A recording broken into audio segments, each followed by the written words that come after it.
ሰላምና ጤና በያላችሁበት ዓለም ዳርቻ ሁሉ ይሁንላችሁ። በዛሬ ትምህርታችን በጥያቄያችሁ መሰረት የደም ግፊትን ከፍተኛ የደም ግፊትን ለመቆጣጠር የሚረዳንን ሙሉ በሙሉ ተፈጥሯዊ የሆነ መፍትሄ የምነግራችሁ ይሆናል። ይህ ቪዲዮ በውስጡ ጠቃሚ ሀሳቦችን ለብዙ ሰዎች መፍትሄዎችን የያዘ ነውና ሁላችንም በቅንነት ላይክ፣ ሼር ማድረጋችንን አንዘንጋ። ለቻናሌ አዲስ የሆናችሁ ሰዎች ዶክተር ዳኒ ይባላለሁ። ቻናሌን ሰብስክራይብ በማድረግ ከጎን ያለውን የደውል ምልክት አንድ በመጫን በመለቃቸው ትምህርቶች የራስዎንና የቤተሰቡን ጤና ይጠብቁ። አንድ ሰው ለከፍተኛ የደም ግፊት ተጋልጧል የምንለው መቼ ነው? እንደ አጠቃላይ ጤናማ ብለን የምንጠራው የደም ግፊት 120/80 ሚሊሜትር ኦፍ ሜርኩሪ ነው። ይህ ማለት ምን ማለት ነው?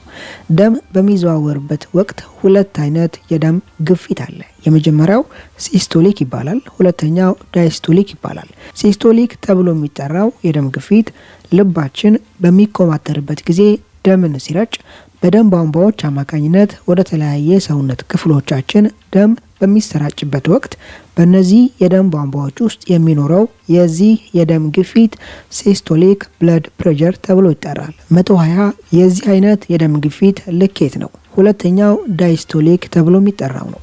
ዳይስቶሊክ ብለድ ፕሬሸር ተብሎ የሚጠራው ደም ከተለያየ ሰውነት ክፍሎች ወደ ልባችን በሚመጣበት ወቅት ልባችን ሲፍታታ ሪላክስ ሲያደርግ በደም ቧንቧዎች ውስጥ የሚኖረው የደም ግፊት ዳይስቶሊክ ተብሎ ይጠራል። 80 የዚህ የደም ግፊት ልኬት ነው። አንድ ሰው በደም ቧንቧ ውስጥ ያለው የደም ግፊት 140/90 እና ከዛ በላይ ሚሊሜትር ኦፍ ሜርኩሪ ልኬት በሚኖረው ወቅት ለከፍተኛ የደም ግፊት ሃይፐርቴንሽን ተጋልጧል ማለት እንችላለን። አንዳንዴ ግን አንዳንድ ሰዎች በተለያየ አጋጣሚ ድንገት የደም ግፊታቸው እንደዚህ ከፍ ይልና ወዲያው ኖርማል ሊሆን ይችላል። በዚህ ወቅት ይህ ግለሰብ ለደም ግፊት ተጋልጧል ማለት የምንችልበት ሁኔታ አናሳ ነው። እንደ አጠቃላይ አንድ ሰው ለሶስት አይነት የደም ግፊት ሊጋለጥ ይችላል። የመጀመሪያው ፕራይመሪ በሌላ ስሙ ኢሴንሻል ካልሆነም ኢዲዮፓቲክ ተብሎ የሚጠራው የደም ግፊት አይነት ነው። ይህ አይነት የደም ግፊት ከ90 እስከ 90% የሚሆኑ ሰዎችን የሚያጠቃ ዋነኛው የደም ግፊት አይነት ነው። ለእንዲህ አይነት የደም ግፊት ትክክለኛ የጀርባ ምክንያቱ ምን እንደሆነ እስካሁን ግልጽ ሁኔታ የለም። ነገር ግን ይሄን የደም ግፊት መቆጣጠር የምንችልባቸው የተለያዩ ሕክምናዎች አሉ። ሙሉ በሙሉ መፈወስ ግን አይቻልም። አንድ ሰው ለእንዲህ አይነት የደም ግፊት በሚጋለጥበት ወቅት እንዲህ አይነት የደም ግፊትን ሙሉ በሙሉ ከሰውነታችን ማስወገድ የምንችለው እኛ ራሳችን በምናደርጋቸው ጥረቶችና የአኗኗር ዘይቤ ለውጦች ነው። አንዳንዴ ግን ሰዎች አመጋገባቸው የተዛባ ሲሆን በተደጋጋሚ ሲጨነቁና ቀኑን ሙሉ በአጠቃላይ ምንም አይነት የአካል ብቃት እንቅስቃሴን ሳያደርጉ፣ የአካል ብቃት እንቅስቃሴ ስል ጂም ገብቶ ክብደት ማንሳት ወይም መሮጥ ማለት ብቻ አይደለም፣ ወክ ማድረግ ሊሆን ይችላል። ምንም አይነት የአካል እንቅስቃሴ በማይኖሩበት ወቅት ሰዎች ለእንዲህ አይነት የከፍተኛ የደም ግፊት ሊጋለጡ ይችላሉ። ሁለተኛው ሰከንደሪ ሃይ ብለድ ፕሬሸር ብለን የምንጠራው ነው። ይህ አይነት የደም ግፊት የሚከሰተው ሰዎች ለተለያየ ጤና ችግር በሚጋለጡበት ወቅት ተያይዞ ነው። ለምሳሌ ያክል ሰዎች ለኩላሊት ጠጠር፣ ለሆርሞን መዛባትና የተለያዩ መድኃኒቶችን በሚወስዱበት ወቅት ለእንዲህ አይነት የደም ግፊት ሊጋለጡ ይችላሉ። ሶስተኛው ከሜታቦሊክ ሲንድረም ጋር ተያይዞ የሚከሰት የደም ግፊት ነው። ሜታቦሊክ ሲንድረም ብለን የምንጠራቸው እንደ አጠቃላይ የተለያዩ ምልክቶች ናቸው። እነዚህ ምልክቶች በአግባቡ ሕክምና ካልተደረገላቸው ከባባድ ጤና ችግሮችን ሊያስከትሉ ይችላሉ። ስትሮክ፣ ታይፕ 2 ስኳር በሽታና ሌሎች የጤና ችግሮችን ሊያስከትሉ የሚችሉ ሰውነታችን ላይ የሚታዩ ምልክቶች ናቸው። ለምሳሌ ያክል የሜታቦሊክ ሲንድረም ምልክቶች ሲምፕተምስ ከሆኑ ዋነኛ ምልክቶች መካከል ከፍተኛ የደም ግፊት፣ ከፍተኛ የኮሌስትሮል ክምችት፣ ከፍተኛ የስብ ክምችት በተለይ ትራይግሊሰራይድ ብለን የምንጠራው የነዚህ ክምችት መኖር፣ እነዚህ ምልክቶች ዋነኛ የሜታቦሊክ ሲንድረም ሲምፕተምስ ምልክት ናቸው። እንደ አጠቃላይ ለእንዲህ አይነት ሜታቦሊክ ሲንድረም ዋነኛ የጀርባው ምክንያት ኢንሱሊን ሬዚስታንስ ነው። ይህ ማለት ምን ማለት ነው? ሰውነታችን ለኢንሱሊን ሆርሞን ለያዘው መልእክት ተገቢውን ምላሽ ግብረ መልስ ካለመስጠት ጋር ተያይዞ የሚፈጠር የኢንሱሊን ሬዚስታንስ ሰዎች ለእንዲህ አይነት ሜታቦሊክ ሲንድሮም በሚጋለጡበት ወቅት ተያይዞ ከፍተኛ የደም ግፊት አንዱ ምልክት ሊሆን ይችላል። ሌላኛው ሰዎች በሰውነታቸው ውስጥ በቂ የፖታሺየም መጠን በማይኖርበት ወቅት ተያይዞ ከፍተኛ የደም ግፊት በደም ቧንቧዎች ውስጥ ሊከሰት ይችላል። ፖታሺየም ለሰውነታችን በርካታ ጥቅሞች አሉት። ከነዚህ በርካታ ጥቅሞች መካከል የመጀመሪያው የሶዲየም መጠንን በሰውነታችን ውስጥ ማስተካከልና የደም ቧንቧዎችን በማስፋት ጤናማ ያልተጨናነቀ የደም ዝውውር የደም ግፊት እንዲኖር የማድረግ ስራን ይሰራል። በሰውነታችን ውስጥ የፖታሺየም መጠን ዝቅ እያለ በሄደ ቁጥር በተመሳሳይ መንገድ የሶዲየም መጠን ከፍ እያለ ይሄዳል። ይህ አይነት የተዛባ የፖታሺየምና የሶዲየም መጠን መኖር በቀላሉ ከፍተኛ የደም ግፊትን ሊያስከትል ይችላል። በዛሬ ቪዲዮ ላይ የምንመለከተው መፍትሄ የደም ግፊትን ከፍተኛ የደም ግፊትን ለመቆጣጠር የምንወስዳቸው መድኃኒቶች የሚያስከትሉትን ተመሳሳይ ለውጥ ማስከተል የሚችል ነው።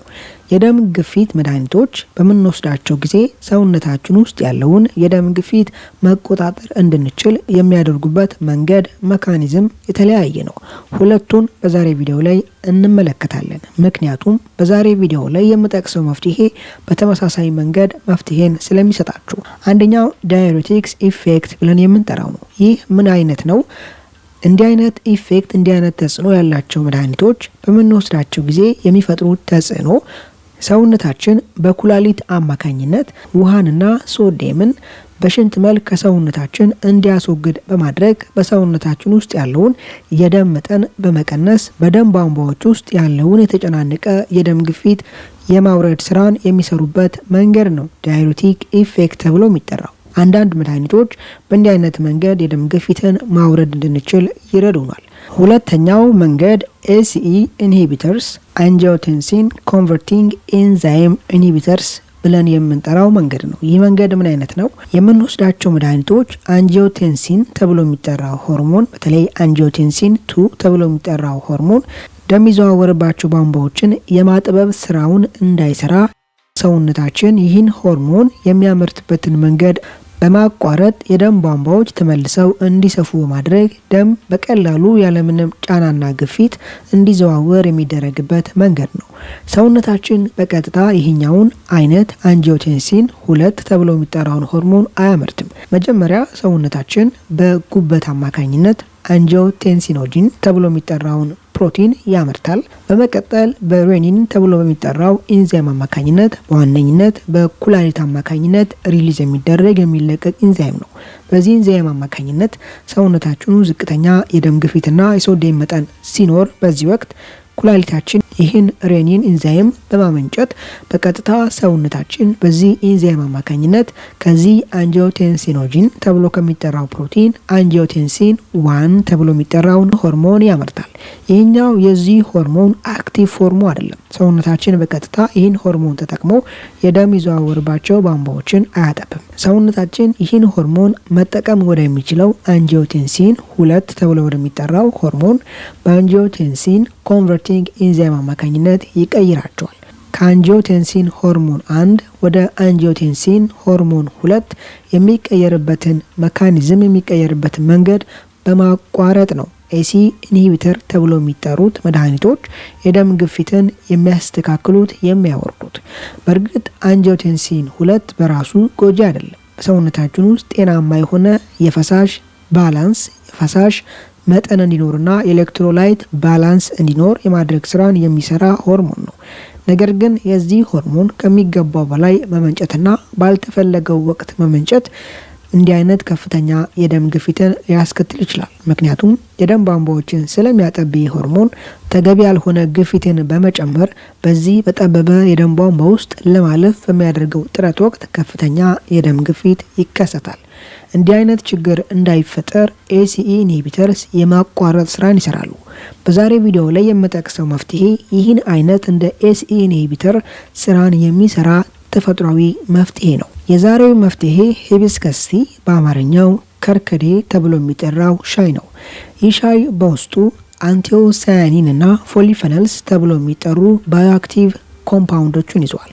እነዚህ ኮምፓውንዶች ከላይ እንደጠቀስናቸው ACE ኢንሂቢተርስ ተብሎ እንደሚጠሩ መድኃኒቶች ተመሳሳይ አይነት ኢፌክት ለውጥ አላቸው። የአንጂዮቴንሲን 2 ሆርሞን መመረት እንዳይኖር ኢንዛይሞችን በማቋረጥ ደም ይዘዋወርባቸው ቧንቧዎች በጤናማ መንገድ እንዲሰፉ በማድረግ ጤናማ የደም ዝውውር በሰውነታችን ላይ እንዲኖር የማድረግ ስራን ይሰራሉ ያለምንም ከፍተኛ ግፊት። ይህን አይነት ሂቢስከስ ቲ ወይም ደግሞ በአማርኛው ከርከዴ ሻይ እናንተ በምትፈልጉት መንገድ አዘጋጅታችሁ በቀን አንድ ጊዜ ብትጠቀሙ ከፍተኛ ለውጥን ትመለከታላችሁ። በተለይ ጠዋትና ማታ 2 ጊዜ ብትጠቀሙ ከፍተኛ ለውጥን ትመለከታላችሁ። አሁንም ግን ዳዩሬቲክስ መድኃኒቶችን እየወሰዳችሁ ያላችሁ ሰዎች ይህን መፍትሄ ከመጠቀማችሁ በፊት ሕክምና ባለሙያዎችን ብታናግሩ መልካም ነው። ካለበለዚያ የደም ግፊታችሁ መውረድ ከነበረበት በታች እንዲወርድ በማድረግ ሌላ ችግርን ሊያስከትልባችሁ ይችላል። ዳዩሬቲክስ መድኃኒቶች ከሆኑ መድኃኒት አይነቶች መካከል ታያዚድ በሌላ ስሙ ታያዛይድ ተብሎ የሚጠራውና ሉፕ ዳዩሬቲክስ መድኃኒቶች ዋነኞቹ ናቸው። የተጠቀማችሁ ያላችሁት መድኃኒት ዳዩሬቲክስ ነው ወይስ አይደለም የሚለውን ማወቅ ከከበዳችሁ መድኃኒቱን ያዘዘላችሁ ሕክምና ባለሙያ ጋር ሄዳችሁ ብታማክሩ፣ የተጠቀማችሁ ያላችሁት የደም ግፊት መድኃኒት ምን አይነት እንደሆነ ብትመለከቱ መልካም ነው። ምክንያቱም በዛሬ ቪዲዮ ላይ የጠቀስኩት መፍትሄ ከኤሲ ኢንሂቢተርስ በተጨማሪ ዳዩሬቲክስ ኢፌክትም ስላሉ በራሱ ተፈጥሯዊ መፍትሄው ማለት ነው። በዚህ ቪዲዮ ላይ ጠቃሚ ሀሳቦችን፣ መፍትሄዎችን እንዳገኛችሁበት ተስፋ አድርጋለሁ። በቀጣይ በአስተማሪ ቪዲዮ እስከምንገናኝ መልካም ጊዜ ይሁንላችሁ። ይህን ቪዲዮ ለሌሎችም ሼር አድርጉላቸው። መልካም ጊዜ ባይ